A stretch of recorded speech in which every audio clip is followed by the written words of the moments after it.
thème qu'on va voir ce matin. Christ l'a fait. Et moi. Avec une parole. Si Christ l'a fait, et moi. Est-ce que je l'ai fait? Est-ce que je vais le faire? Est-ce que je continue de le faire? Là, on est, bien aimé, devant une parole qui va vous éclairer, qui va nous éclairer. C'est pour ça qu'il est important ce matin de bien être attentif.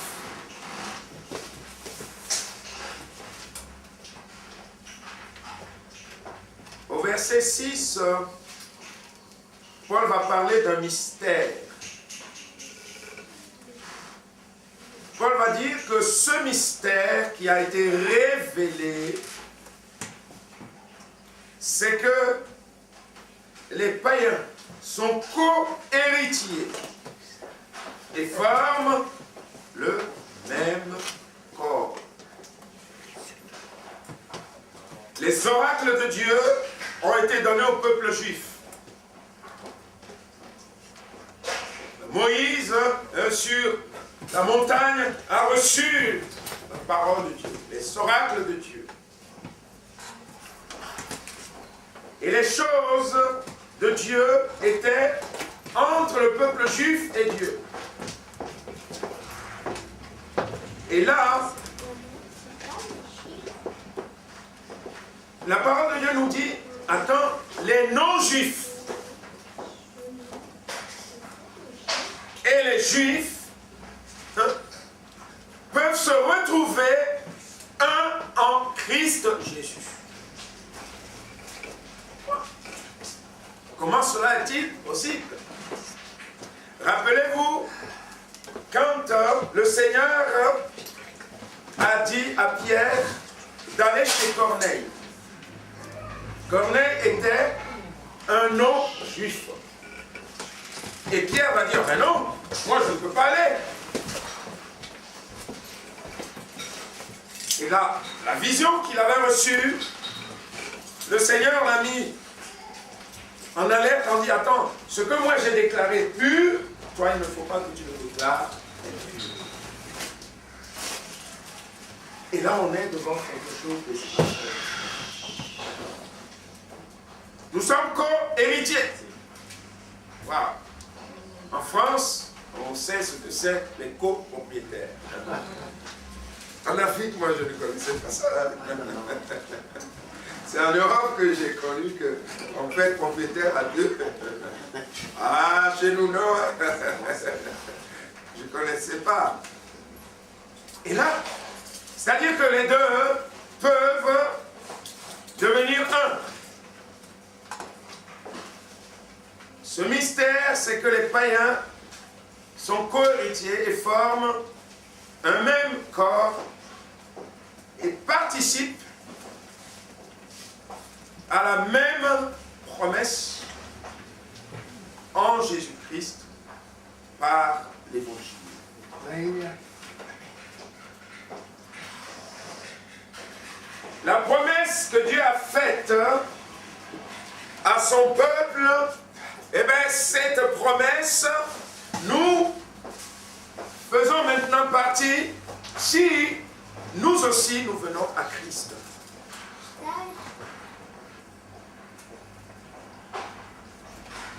Bien aimé, c'est extraordinaire. Quelle est cette promesse?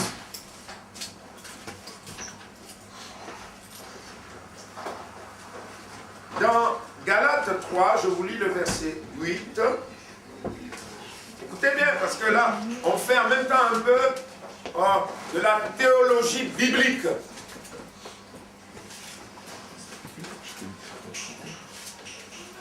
Galates 3, verset 8. Aussi, l'Écriture prévoyant que Dieu justifierait les païens par la foi, a d'avance annoncé cette bonne nouvelle à Abraham.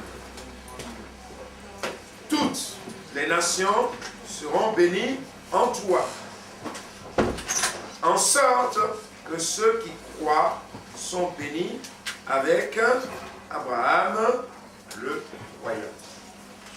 Et le verset 16. Or, les promesses ont été faites à Abraham et à sa postérité. Il n'est pas dit et aux postérités, comme s'il s'agissait de plusieurs, mais en tant qu'il s'agit d'une seule, et à ta postérité, c'est-à-dire à Christ.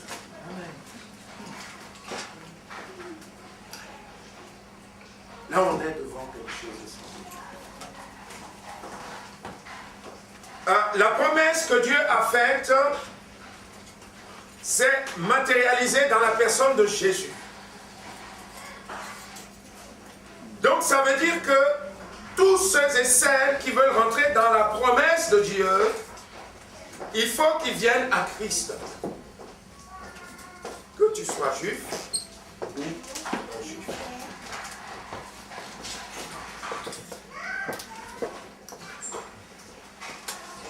Bien-aimés, cette promesse est pour nous ce matin. La promesse de la vie éternelle. C'est pour nous aujourd'hui. Est-ce que tu comprends que l'apôtre Paul, qui a reçu toutes ces choses par révélation, c'est ce que nous avons lu. Verset 3. C'est par révélation que j'ai eu connaissance de ce mystère. Quel est ce mystère? Oh Seigneur, merci. C'est que Jésus-Christ est la promesse de Dieu. Et que tous ceux et celles qui veulent aller à Dieu, qui viennent à Jésus-Christ, rentrent dans la promesse. Amen. Que le nom du Seigneur soit béni. Est-ce que tu es rentré dans la promesse?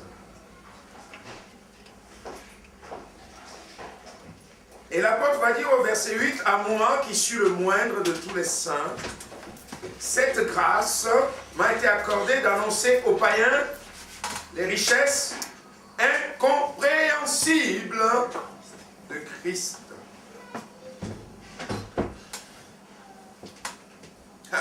C'est incompréhensible.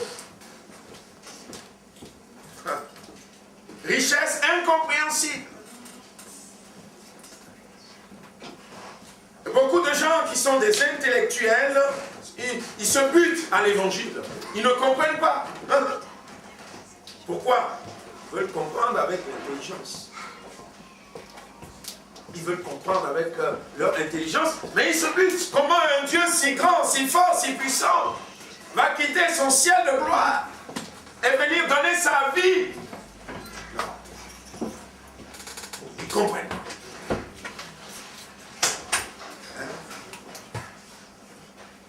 Et finalement, comme ils ne comprennent pas, ils se butent. Ah non, Dieu n'existe pas. Oh, ce sont des légendes. Et oui, parce que vous voulez comprendre avec votre intelligence. Alors si vous voulez comprendre avec votre intelligence, vous avez perdu d'avance. Vous n'allez pas pouvoir rencontrer Dieu, bien-aimé. Parce que c'est dans le cœur que ça se passe. Imaginez par exemple une fille que vous trouvez moche. Avec un jeune vraiment que vous trouvez tellement bien. Mais les deux s'aiment, ils sont ensemble. Et chaque fois que vous les voyez, vous dites, mais moi je ne comprends pas. Hein. Pourquoi il est avec cette fille? Est-ce que toi tu peux comprendre? Pour toi, tu trouves qu'il a la tête peut-être un peu tordue. Mais la fille l'aime. Est-ce que vous allez comprendre? L'amour véritable, ça ne se comprend pas. Il y a quelque chose qui fait que, au-delà du physique, mon âme est attachée à l'âme de l'autre. Et on a dit à deux, on va marcher ensemble. Les autres disent, oh là là, il est laid, il est ci, elle n'est pas belle, et tout ça. C'est ma bien-aimée. Je l'aime, amen. L'intelligence, est-ce qu'il comprend ça? Non, il comprend pas ça. Vous voyez?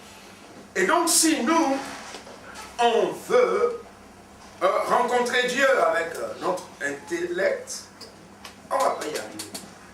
Mais si avec le cœur, on va.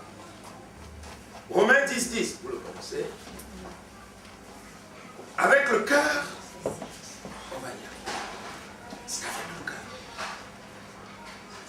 Amen. Hein? Car c'est en croyant du cœur qu'on parvient à la justice. Amen. Hein? Et c'est en confessant de la bouche qu'on parvient au salut. En croyant du cœur. Donc j'en appelle à votre cœur ce matin. Amen. Que votre cœur puisse aller à la rencontre du Seigneur. Et là, vous allez saisir combien ce Dieu vous a aimé. Combien son amour pour vous est tellement fort et puissante. Oh, vous êtes couverte de souillures, vous êtes couverts de péchés, de toutes sortes de choses abominables. Personne ne peut vouloir de vous. Mais il a dit, Seigneur, mon Père, je les aime. Je vais donner ma vie pour eux. Parce que je les aime. S'il ne nous aimait pas, il n'allait pas pouvoir venir. Amen. Nous ne sommes pas aimables. Mais lui, son amour, ne voit pas nos fautes. Son amour l'a couvert. Et le Père a dit, mais non, tu ne peux pas rentrer au ciel avec ses péchés. Tu dois mourir, puisque le salaire du péché, c'est la mort. Il dit, je suis d'accord. Ma vie, je la donne moi-même. Personne ne me donne, dit le Seigneur Jésus. Je la donne afin de la reprendre. Il va mourir pour vous et moi, bien-aimés. Il va donner sa vie sur ce bois de la croix, afin de pouvoir nous sauver. Christ l'a fait. C'est incompréhensible. Maintenant, le verset 10 va être le centre réel de ce que je vais vous donner ce matin. Et ce verset 10 nous montre quelque chose d'extraordinaire.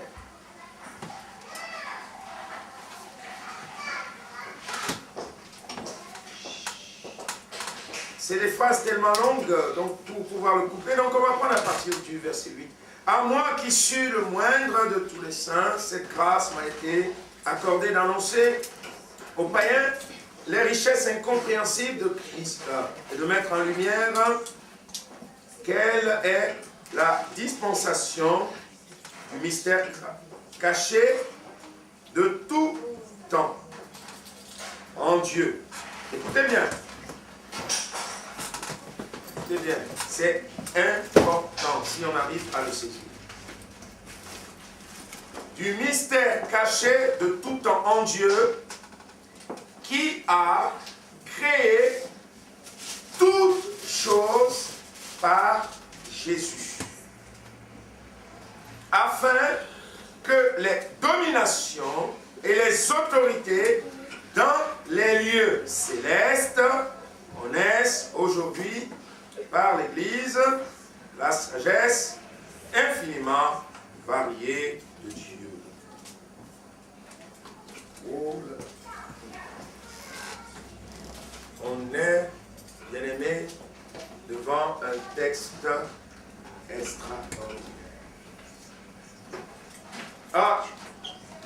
Alors, par Jésus-Christ, saisis bien, tout ce qui a été créé par Jésus-Christ. Les autorités, les dominations ont été créées par Jésus-Christ. toutes les puissances que nous voyons ou que nous ne voyons pas ont été créées par Jésus-Christ. Maintenant, c'est ce Jésus-là qui habite en moi. C'est ce Jésus-là qui est devenu mon sauveur. Quelle est l'autorité qui va me dominer?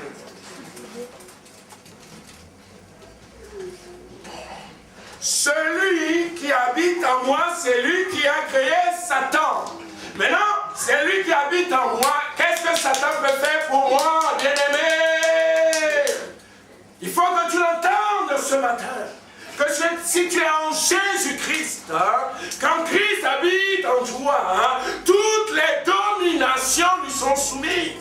Amen. Amen. C'est pas Jésus. Et c'est ce Jésus maintenant qui est mon Seigneur, qui est mon Sauveur. C'est avec lui que je marche. Vous comprenez pourquoi le Seigneur a dit, vous pouvez marcher sur les serpents, sur les scorpions. C'est lui qui les a créés. Et c'est lui qui est devenu mon Sauveur. C'est avec lui que je vis. Amen. C'est avec lui que je marche. Je lui ai confié toute ma vie. Bien sûr, si je lui ai confié la moitié de ma vie, c'est mon problème. Parce que si la moitié appartient à Satan, ça c'est mon problème.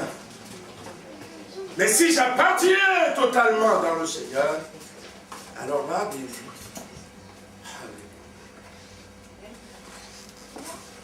sa puissance va agir dans ma vie. C'est pourquoi le texte nous dit que maintenant, ces dominations vont connaître par toi, par moi, par l'Église, la sagesse infiniment variée de Dieu.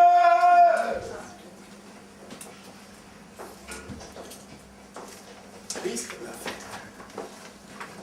Et toi?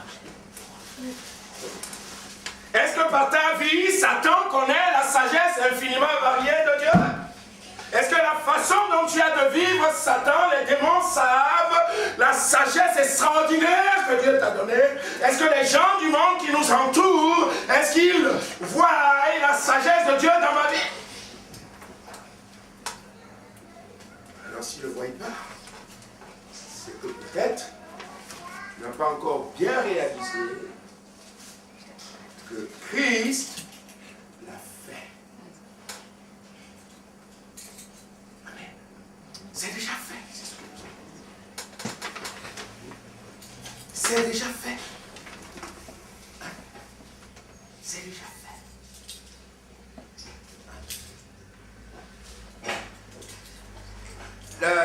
Le verset 11. Selon le dessein éternel qu'il a mis à exécution par Jésus-Christ, notre Seigneur. C'est déjà fait, bien-aimé. C'est déjà accompli, bien-aimé. Il faut que nos yeux s'ouvrent maintenant sur la foi. Amen. Il faut que nos yeux s'ouvrent sur l'efficacité du nom de Jésus, de la vie avec Jésus-Christ. On est obligé de comprendre ces choses-là. C'est par toi et moi que le monde, que les dominations vont voir la sagesse. Vous savez, Jésus n'habite plus sur la terre en chair. Il n'habite plus ici en chair. Hein? Il est assis à la droite de Dieu le Père. Maintenant, c'est nous, c'est l'Église, c'est vous et moi. Alléluia. Qui allons montrer à ce monde que Dieu existe. Alléluia. Qui allons montrer, alléluia, par notre vie, par nos actions, que Dieu est vivant. Amen.